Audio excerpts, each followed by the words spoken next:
In this video, I'm going to give you or show you 4 examples of graphs. 2 will be in what is called factored form, and 2 will be in what is called standard form. And so I want to show you how to graph between these 2 forms. We have not learned vertex form in our class yet, and so I'm going to stick with factored form and vertex form for this video. So specifically, here we go. For the first example, we have factored form, and our 2 factors are x minus 1 and x plus 3. And so what I'm going to do is set each factor equal to 0 to solve for my x-intercepts. So if x minus 1 is equal to 0 and I add 1 over, my first x-intercept is going to be at 1. And for my other factor, x plus 3, if I set this equal to 0, I will get a negative 3. So x-intercepts are at 1 and negative 3. So on my picture, I'm going to put a point on the 1 and on the negative 3. And then now to find my vertex, this is how I'm going to find it. So my vertex is supposed to be in the middle because your graph is supposed to be perfectly symmetric.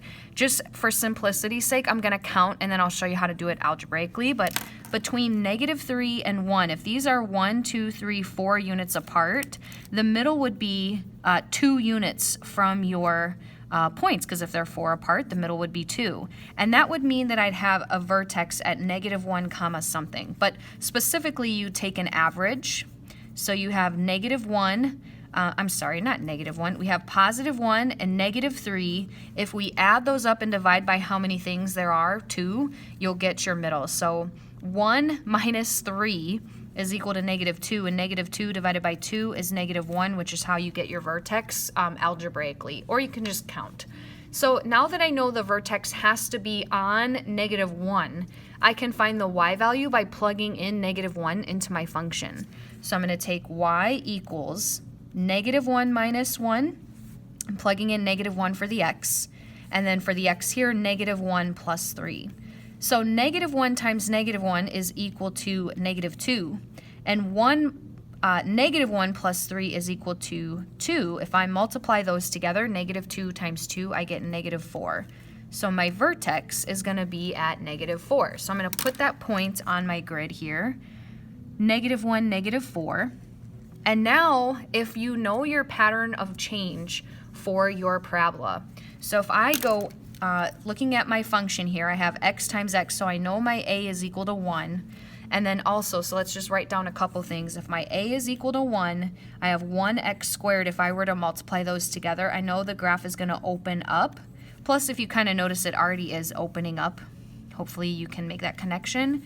But then it's going to go out 1, 2, 3, 4 for my vertex, and then it's going to go up your squares. 1 times 1 is 1. 2 squared is 4, 3 squared is 9, and 4 squared is 16. And let's see how many points we can graph here. So out 1, up 1 in each direction. Out 2 and up 1, 2, 3, 4. Those are already done, so we got this one and we got this one. Out 3 and up 9. 2, 3, 4, 5, 6, 7, 8, 9. And it's going to be symmetric, so from here out 1. Let's see if we can go out 4 and up 16.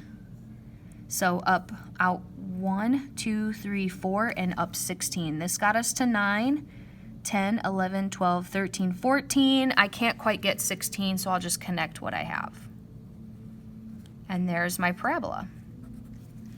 So there's example 1. All right, here's example 2, again in factored form, but do you see that negative sign here? I'm just going to make a note here, kind of like what we did. If a is equal to negative 1, so I have negative 1x squared, this function is going to open down.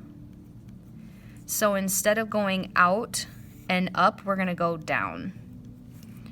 So 1, 2, 3, 4, it's going to go down 1, 4, 9, 16, not up because this is a negative graph. It's going to open down. So we're going to open up the other way. So think like this. Okay.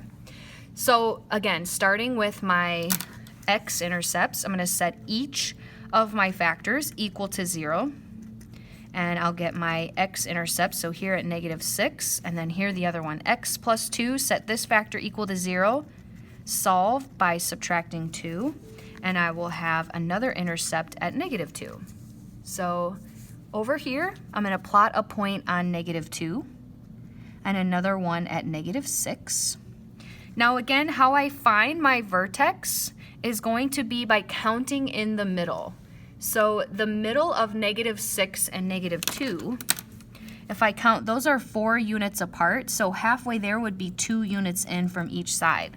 So just counting towards the middle, I get -4. But again, you can actually do algebra skills here. We're teaching algebra right now, I am. So add up together -2 and -6, divide by how many pieces you have, 2. This would get me -8 divided by 2, which is also -4. So your middle, you could always do an average. Let's say if you have really big numbers or numbers that are very far apart, that might be quicker than counting. Okay, so now to get my y value of my vertex, I'm going to plug -4 into the x of my function. Opposite of -4 plus 6 times -4 plus 2. So that's opposite of 2 times -2. So I have -2 times -2, which is going to get me 4. So now I'll plot 4, 4. 1, 2, 3, 4. So you can kind of vaguely see this is already opening down, which is good for us to know. And now I'm going to use my pattern of change to help me. So from my vertex, if I go out 1, I'm going to go down 1 in each direction. Out 1 to the right, down 1. Out 1 to the left, down 1. Now out 2, and I'm going to go down 1, 2, 3, 4. So we did this one, and now this one is actually our intercept. So I did those because those were our intercepts. Now out 3 and down 9. 4, 5, 6, 7, 8, 9. And that's going to be the same if I had gone out 3 in this direction. So knowing that these are symmetrical can really help you.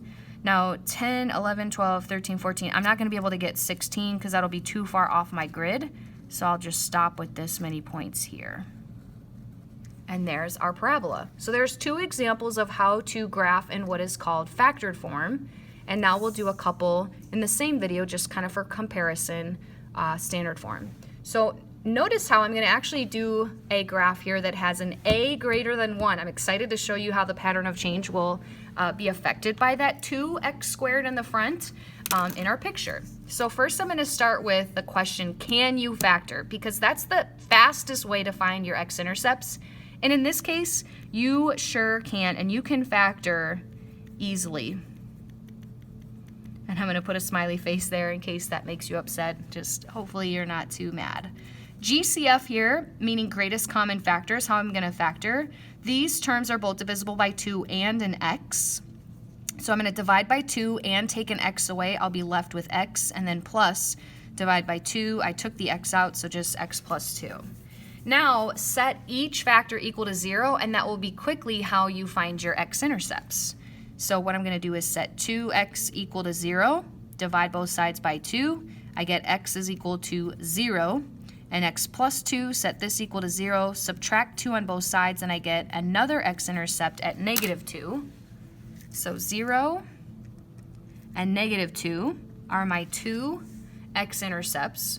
Now again, finding my vertex, all I need to do is find the middle of these 2. So you can do an average or you can just count, but very clearly, they're only 2 apart. You know what the middle is here. It's -1. So plug -1 into your function and we will find the y value of our vertex. So y is equal to 2 times -1 squared and plus 4 times -1. Make sure you do your exponent before you multiply, so rules of PEMDAS still apply. 2 times, well, -1 times -1 is 1. And now we'll multiply. 2 times 1 is 2. 4 times -1 is -4, and if I do 2 minus 4, I get -2. So this point, -1, -2, is my vertex. So notice how when we go out 1, we didn't go up 1 here. Our 2x squared is going to affect that pattern of change that I wrote down up here. And I kind of mentioned in a previous video the a, but I'm going to talk about it now because I can. Because our a is not 1 here. So if we go out 1 and 2 and 3 and 4, your a will affect how you go up. 1 squared is 1, 2 squared is 4, 3 squared is 9, 4 squared is 16. But if your A is not 1, this pattern's going to change. Here our A is 2, which means I'm going to double each of these. Because if this is 2, I'm going to multiply these by whatever my A is. So I'm not just going to go up 1, I'm going to go 1 times 2 or 2. And I'm not just going to go up 4, I'm going to go up 4 times 2 or 8. And I'm not just going to go, I should have written it down. Why didn't I do that this time? Up.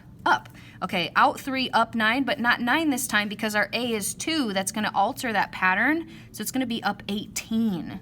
And not just up 16 because 4 squared is 16. It would be double that, which would be 32. So knowing the pattern of change can help. But if this makes no sense to you, know that you can always make a table of values. Put your vertex in the middle.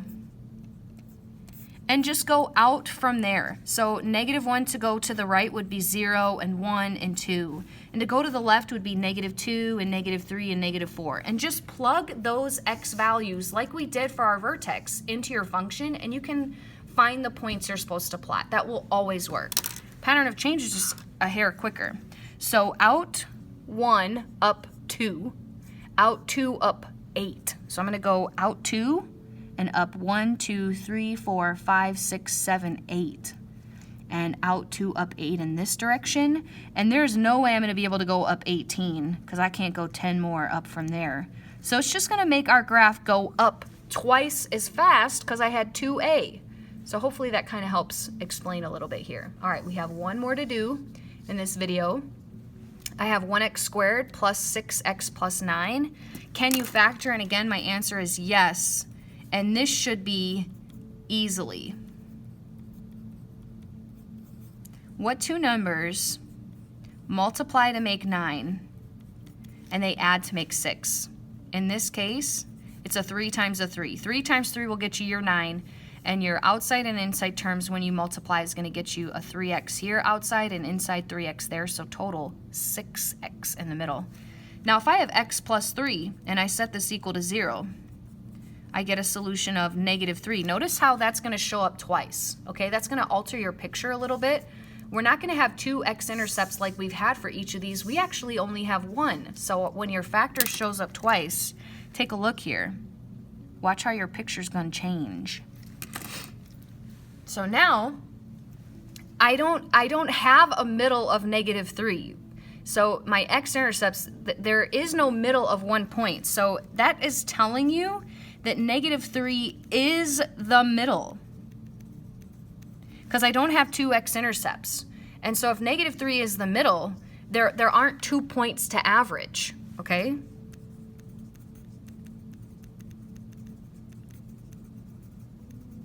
So in a weird way, if you did the average, you take -3 plus or minus nothing because there's no other point to do, divided by how many points you have, which is just 1. So it's going to be at -3 comma something. Well, how do you know what that something is? Plug -3 into your function. So y equals x squared, or in this case -3 squared, plus 6 times -3, and then plus 9. -3 times -3 is going to get us 9. 6 times -3 is -18, and then I'm going to add 9. And again, this is you're gonna see it here. 9 minus 18 plus 9, you get 0. So this is your vertex. It is the middle of your graph. Now I'm taking a look here. My pattern of change here is gonna help me out here. My A is 1, so I'm gonna follow this same pattern that we had been doing, but I don't need to alter it by an A because my A is 1. So I'm just gonna go out 1, up 1, out 2, up 4, out 3, up 9, and out 4, if I can, 16. I don't know that I'll be able to go up 16 because my graph only goes to 10. So out 1, up 1 in both directions, out 2, up 2 squared, which is 4. 1, 2, 3, 4. Out 3, up 9 in both directions. So out 3, up 9, out 3, up 9. And now I'm going to connect my points with my U-shaped parabola graph. Great job.